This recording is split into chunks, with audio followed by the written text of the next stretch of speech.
So guys hello, welcome back to my channel keep smiling मुस्कुराते रहो।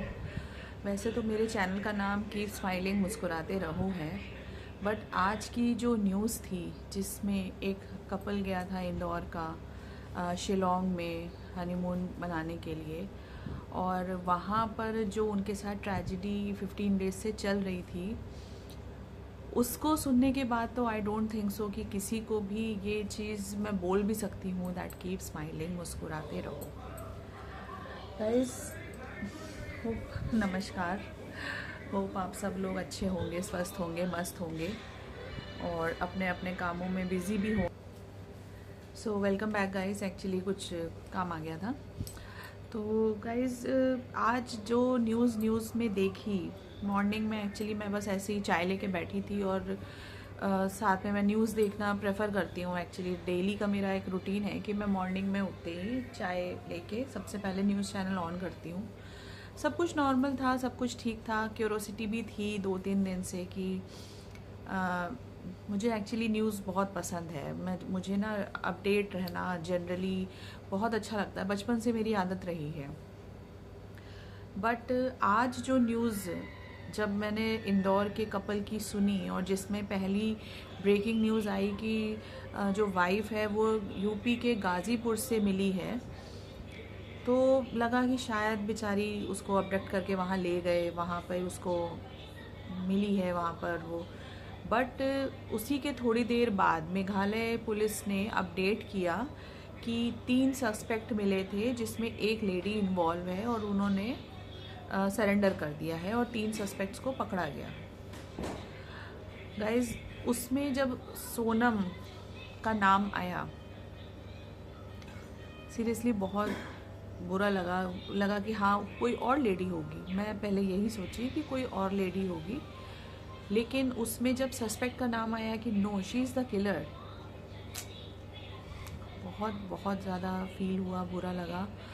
बुरा इसलिए लगा कि मुझे अब ना, सीरियसली मैं खुद एक लड़की हूँ, बट मुझे ना गर्ल्स से या लेडीज़ के प्रति अब कोई सिंपैथी नहीं रह गई। जो पहले लेडीज़ ये कहती थी कि हमारे साथ ऐसा होता है, हमारे साथ वैसा होता है, या मेरी फैमिली में ऐसे हम लोगों को दबा के रखा जाता है, उस समय सिंपैथी फील होती थी, लगता था।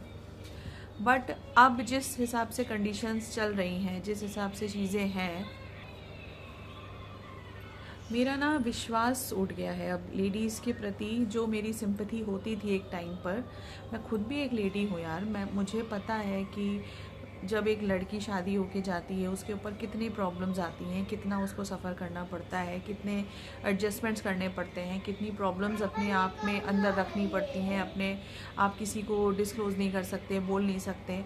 बट हम लोग ने भी वो स्टेज पार करी है, हमारी फैमिली ने भी हम लोगों को सही गलत चीज़ें सिखाई हैं, नो डाउट। लेकिन आज के टाइम पर अब लड़कियों में मतलब बिल्कुल भी एडजस्टमेंट नाम का ए नहीं रह गया है। मैं हैरान होती हूँ ये सब चीज़ें देख के कि अगर आपके फैमिली में, अगर आपका, आजकल देखिए बहुत कॉमन सी चीज़ें हैं, किसी भी रिलेशनशिप में आना बहुत कॉमन चीज़ है, कोई ऐसा हवा जैसी चीज़ नहीं है। फैमिली में ये सब चीज़ें, अब देखिए फैमिली को भी एडजस्टमेंट की आदत हो चुकी है। अब फैमिली भी इतना क्रिटिसाइज़ नहीं करती है इस टाइप के रिलेशंस को कि बॉयफ्रेंड क्यों है, गर्लफ्रेंड क्यों है। सबको पता है कि जैसे जैसे एडवांस हम लोग हो रहे हैं, जैसे जैसे हमारी कंट्री डेवलप कर रही है, हमारी चीज़ें डेवलप कर रही है, हमें इन रूढ़िवादी चीज़ों से आगे बढ़ना पड़ेगा। बच्चे अब कोएड में पढ़ रहे हैं, बच्चे अब कॉलेज जा रहे हैं, हायर एजुकेशन ले रहे हैं, सारी चीज़ें हैं, ठीक है, नो डाउट, बहुत अच्छी बात है। बहुत फैमिली सपोर्ट भी करती हैं, बहुत फैमिली सपोर्ट नहीं करती हैं। बट अगर आपको ये चीज़ पता है कि मेरी फैमिली सपोर्ट करेगी, आप तब भी आगे बढ़ रहे हैं, गुड। सबकी फैमिली अगर सपोर्ट करती है, आपने उस चीज़ में अपना एडजस्टमेंट दिखाया, आप आगे बढ़े, वेरी नाइस। अगर आपको पता है आपकी फैमिली सपोर्ट नहीं कर रही है कहीं ना कहीं, तो ये चीज़ तो आप बचपन से जानते हैं कि आपकी फैमिली सपोर्ट नहीं करेगी इस मैटर में, है ना। अगर आपकी फैमिली सपोर्ट नहीं कर रही है और तब भी आप किसी रिलेशन में आ जाते हैं, मान लिया भाई ह्यूमन नेचर है, ह्यूमन टेंडेंसीज होती हैं, ऐसा कुछ गलत नहीं है, तो आप अपनी फैमिली को समझा सकते हैं। अगर नहीं समझा सकते हैं तो फिर आप उस चीज़ में बैकआउट कर जाइए। शादी करके किसी की लाइफ ले लेना बहुत गलत चीज़ है, आप पाप कर रहे हैं। आपने उस बच्चे का नहीं सोचा जो जिस माँ ने अपने बच्चे की शादी इतने अरमानों से की होगी आपके साथ। और आजकल लेडीज़, स्पेशली लेडीज़ इतनी क्रूअल कैसे हो सकती हैं? आई डोंट थिंक, मतलब उनको तो ममता की मूरत, ममता की देवी कहा जाता है, वो इतनी क्रूएल्टी कैसे दिखा सकती हैं? मैं पिछले एक साल से सिर्फ यही केसेस सुन रही हूँ। वाइफ ने हस्बैंड को मार दिया, वाइफ ने हस्बैंड को ड्रम में भर दिया, वाइफ ने हस्बैंड को सुपारी दे के मरवा दिया, शादी के बाद उसने अपने शगन के लिफाफों से पैसे इकट्ठा करके वहाँ मरवा दिया, ये करवा दिया। How come? आप भी किसी माँ के बच्चे रहे हो। जब आपके प्रति लोगों के लिए सिंपैथी आती है तो आप फेमिनिज्म का झंडा लेके चलती हैं, और जब आप किसी बच्चे के साथ ऐसा कर रहे हो तो आपका दिल कैसे गवारा करता है? मैं ये नहीं कहती हूँ कि सारी लेडीज़ बुरी हैं, जैसे सारे मर्द बुरे नहीं होते हैं वैसी सारी लेडीज़ भी बुरी नहीं होती हैं।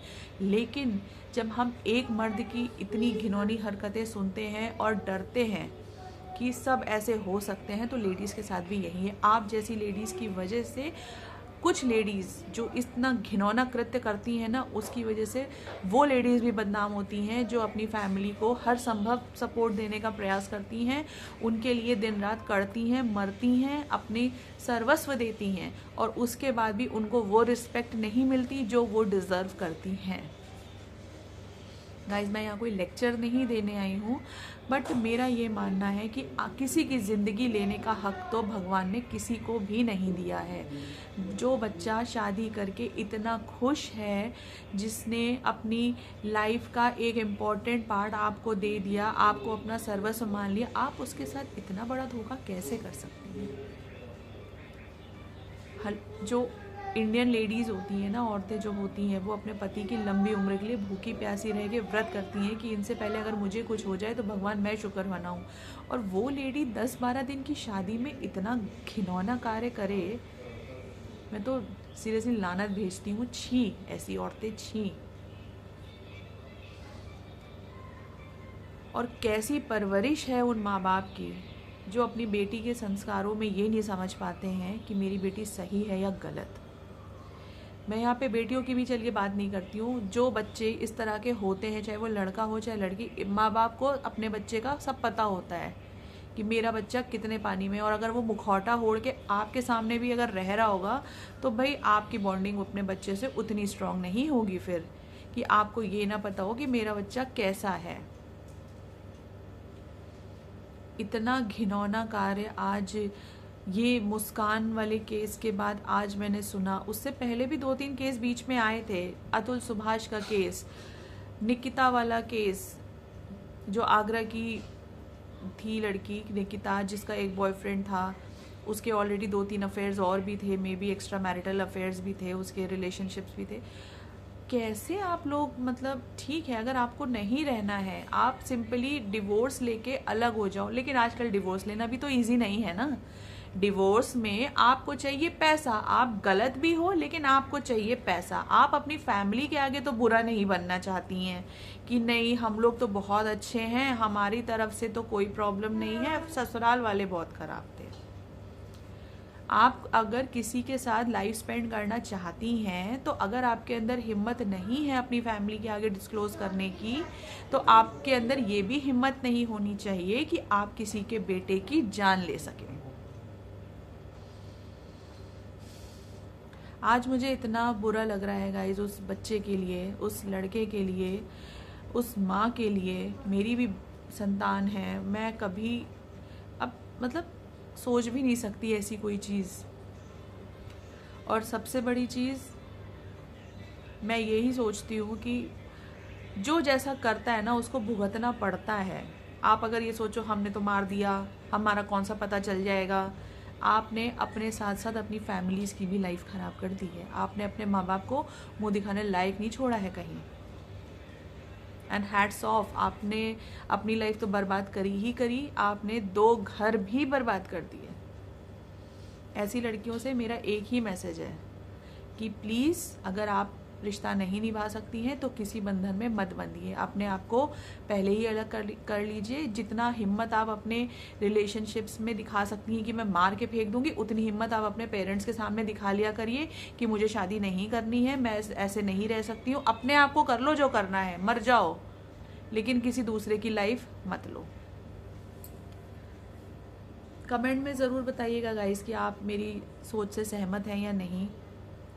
नेगेटिव कमेंट्स, अच्छे कमेंट्स यहाँ पे कोई मैटर नहीं करते हैं, क्योंकि किसी बच्चे की अगर लाइफ चली गई है ना, तो आपका नेगेटिव कमेंट करना मुझे वर्थ नहीं लगता।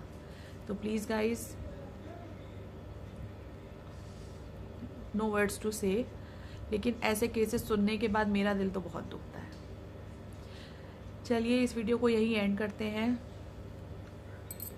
Good night everyone, stay healthy, stay safe, and please be loyal to everyone.